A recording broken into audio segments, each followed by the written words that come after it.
Hello guys, welcome to yet another episode of Founders Find. This episode is extra special and extra sweet because we have the macaron queen on the hot seat today. I am thrilled to welcome the founder of Love 15, award-winning author, and now a judge on Masterchef India. But for me, she's the cutest, sweetest, and the most adorable Pooja Dhingra. Pooja, welcome to Ahmedabad once again. Thank you for having me. I feel like in my head, Ahmedabad and Radhika are like just intertwined. Like I can't. My God, that's like the biggest compliment, guys. This interview is done. You can all go home now. Bye. Thank you, Pooja, for agreeing to be on Founders Find. We, in fact, have been wanting to do this since years, but all your fans always take over and then we don't get time to do this. So we said, let us kind of buy 10 minutes quickly. So I'll not waste time, but I'll just quickly ask you some questions we have for our Open Slate followers as well. So there's a reason you're known as the macaron queen of India, and you were the first to bring macarons to the Indian customer.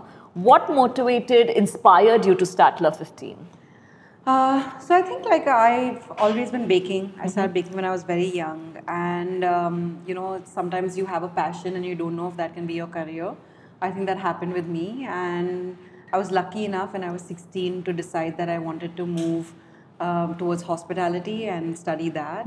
And then when I was studying hospitality, I realized that pastry is what I wanted to do, and I studied pastry in Paris. Which was amazing. Right. And that's when I was, you know, I discovered a whole new world of food and pastry and lifestyle.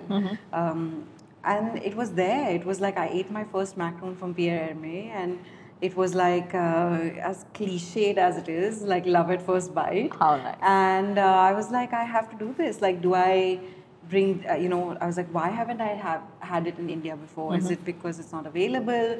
Is it because people won't like it? And then my dad came to Paris. He ate one. He loved it. I said, okay, if my dad likes it, if my dad likes it, everyone will like it. Right. And this is a go. Right. So what followed was many recipe trials, many failures, and then finally one day getting it right. Right. And the idea of Love 15 was actually the name comes from the 15th arrondissement in Paris, where I lived.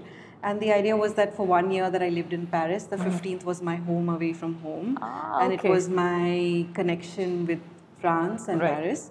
And I felt at home, you know, whether it was my streets, my metro, my local shops, everything. So the idea of Love 15 was, how do I transport that feeling and that experience to people in Mumbai and India, so that when they walk into any of our stores or eat any of our products, they're taken back to the 15th. And that's what does happen, because I've visited the Love 15 stores and it's wonderful. You know, Pooja, I've seen your journey from back in 2010, I think, when you started, and I used to live in Bombay at that point of time. And of course, that time, Instagram, all of that was not that popular, but still you were always visible. And I've seen the journey and I've seen you grow and evolve. But one question, you know, which I always, when I see your posts, etc., when I see that, I always feel, how does Pooja Dhingra manage her time? Because there's so much that she does. And till date, okay, 2010 and we're in 2023, I've always tried to do things the way you do, but it somehow never happens. So how does that happen? I feel like it's a journey. I think when you start anything, and if you're a new business owner or a young entrepreneur, obviously there will be a lot more involvement that you have in your business. So you will be spending a lot of time at work, which not necessarily is super healthy or the right thing to do. But young businesses are like young babies, and they require a lot of time and effort. Right. So I feel like in the early stages of Love 15, I made that my whole life, and I gave it all my time. And then slowly, as I started building a team, it was really nice to see that I could delegate some things and have more time for myself. And as I get older, the most important thing for me to realize and figure out is, how do I buy myself more time? Right. So I think it's all about managing your expectations of how much you can achieve, what you can achieve, and just spreading that out, having a team of people that can help you, and also realizing when you need time for yourself. True, very true. So something very interesting that you've, of course, it's the 3rd season which you've started, is your baby, which is No Sugar Coat with Pooja Dhingra. And we've, of course, watched a few episodes, and you've got people from different walks of life coming on it. From what I understand, you wanted to keep the podcast very unfiltered and raw. So tell us what made you start this, and how did this happen? So, I mean, the idea is right. Like, when people see your life from the outside, especially on social media, everyone thinks oh, running a business is so easy and this grind and this hustle and everything is great and you're getting awards and prizes and, going to different cities to launch things and it's a lot of fun. But realistically, if anyone has ever run a business, that's, maybe 2% of what actually happens. And 98% of it is really hard and it's lonely and you feel like you're struggling and there are days where you feel like you're failing. I have days when I feel like, oh, I'm failing at everything, And my thought was that if I'm feeling like this, I know others are feeling like that too. And it would be nice to have open, unfiltered conversations about how people have, started a business, they run it. This season, we're mostly focusing on food. So chefs, food entrepreneurs, just to give people a real sense of what entrepreneurship really is like. Right. And that has helped, I think, everybody big time, right? Yeah, and it's also, I think, it's okay to have real conversations. So, we decided in this interview, we will ask you questions which you haven't, it's not a cliched interview, so that you also find it super interesting. What? There's no hamper? Yes, no hamper. No, we will give you a hamper. All the Guju snacks hamper we'll give you. Not like a fancy Kejo hamper, but yeah, it'll be a yummy one. So, let's talk about your recent trip to Mount Fuji, right? Yes. And you've been prepping up, we saw your prep ups a lot on your Instagram story. How was it? What was the feeling like? Tell us a little bit about it when you were literally kind of half there, right? Tell us about it. It was incredible. There's it was a spiritual experience. I don't think I can put into words how I felt. It was something that I had planned for so long. I had dreamt for so long. And just being there and, I stayed on the mountain at 27,000 meters overnight. And it was just, I couldn't believe that I was there and I was just so grateful. And you realize that a lot of everything has to do with your mind. And that's why I do these things every year where I challenge myself and I decide to do certain things. So, interesting. Yeah, I'm going to go back. The challenge this year?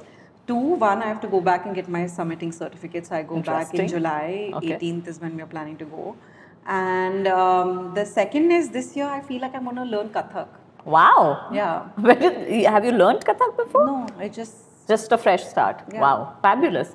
I wanted to learn guitar actually. Drums actually. So yeah. Guitar's done. Done. Right. I know. I've seen this thing. Okay. So we'll do a quick fun rapid fire. Right. And after that, you are the only one who'll get the hamper. So you're not competing against anyone. No, not at all. So tell us ingredients or tools you can't do without. Weighing scale, whisk,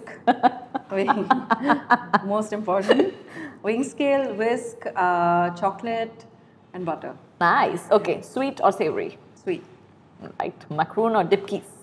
Tough one. Okay. Hills or the beach? Hills. Lovely. Favorite Gujarati food? Is too complicated. Everything. I love it. Yummy. Okay. Favorite cuisine other than the desserts? I just love discovering different food from India. I think this year has been a very big discovery for me to try different regional foods. So I think, from different regions, from small regions, what are the ingredients? Okay, nice. Okay, and your favorite recipe from any of your books? You can't ask me that. One. All are too. No, it's like asking who's your favorite child. No, they all are my favorite. Your favorite social media app? Instagram. Nice. Okay, and what are you binge watching right now? I just finished The Big Bang Theory for the third time. Wow. From season 1 to 12. I finished 12 seasons in a month and a half. So I have a little separation anxiety. I have like what do I do? I feel a big void. So now I'm finding a new show to fill that comfort. You come home and you just want to watch something mindlessly. Nice. Okay.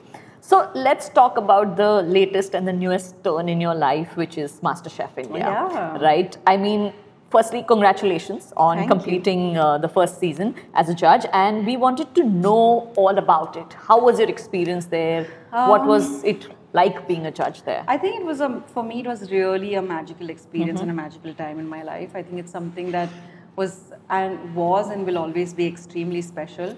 It was me pushing myself out of my comfort zone and also finding a little bit of myself through the show. So I would tell the home cooks, I said, you guys will always be so special because as you go through this journey, I'm going through it for the first time with you. Nice. No, it was great. It was I wish I could go and relive those 2 months because it was just so much fun. The team, do you actually realize what it takes to put a show like that together? And there's so much hard work from every person involved. And the one thing I would say is that you really need to know how much love goes into that show. Right. And that, I think that kind of shows when you see it on TV. Right, right. So I know we are short on time. So quick 2 last questions I have. One is if you could give one solid piece of advice to all the women entrepreneurs, because I always feel it is a little challenging to be an entrepreneur, whether men, women, but yeah, I would need some solid piece of advice from you as well. I feel entrepreneurship is hard anyway. I think for women, we require a little more pushing to get out of our comfort zones. I feel like men do that a lot easier. Even where confidence is concerned, I see men like just so confident in their skills, even if they're not very good. But women, it takes a bit of time. So my advice would be that be confident. Be confident. Right. Know that that you deserve a seat at the table. Fight for it, work for it, show up for yourself, and for what you believe in, and never let anybody tell you what you can or cannot achieve, because that's important. For me, when my parents decided to send me to culinary school, a lot of the extended family criticized it and questioned them and said, why would you waste so much money on your daughter? She's only going to come back and get married. And my parents said, no, our daughter and son are the same, and they'll get equal education and equal rights to choose their future. And I'm very lucky and privileged that I got that, and I wish that more people, receive that. But I just feel like it's a change in a mindset. So, yeah, men, women, just believe in yourself and show up. And it's scary, but what isn't? Yeah. But then when we have, entrepreneurs like you, I think as women we feel more confident to kind of go out there and do things. So, okay, so now we have to end the interview on a high note. And this is your 5th event in Ahmedabad. Yeah. I think the 5th consecutive year, and it's been fantastic. But I feel the nation, and especially Gujarat, wants to know, when are you opening Love 15 in Ahmedabad? I don't know. I wish I had an answer to that. But we are making sure that the macarons are available online much easier. So, we are on Instamart in other cities, and hopefully in Ahmedabad we'll be here soon, so you can order macarons on a click of a button. Perfect. We are missing that experience though, but we need it ASAP. Yeah. So hopefully. Let's all pray, manifest together. Okay, super. But thank you so much, Pooja. And we look forward to all your podcasts, all your shows, and keep coming back to the city, at least for the workshops. So and I really just want to say that this is, I think, the 5th event that we are doing together. Yes. And it's, it's really about attention to detail. And I think what Radhika really does is so exceptional in what we do. You. And you really take care of all the little details, and you just make everyone feel so special. And I think in the line of work that you are in, it's so important. And really, I work with so many different companies, and what sets you apart is really that you put your heart into it. So thank you so much. If that's something that you guys want to learn from her, that's what you should take away from her. Thank you so much. Be rest assured, my fees is going to increase after this episode, guys. I'm going to send her a GPay link. So yeah, that's what will happen. But thank you, Pooja. It was lovely chatting with you.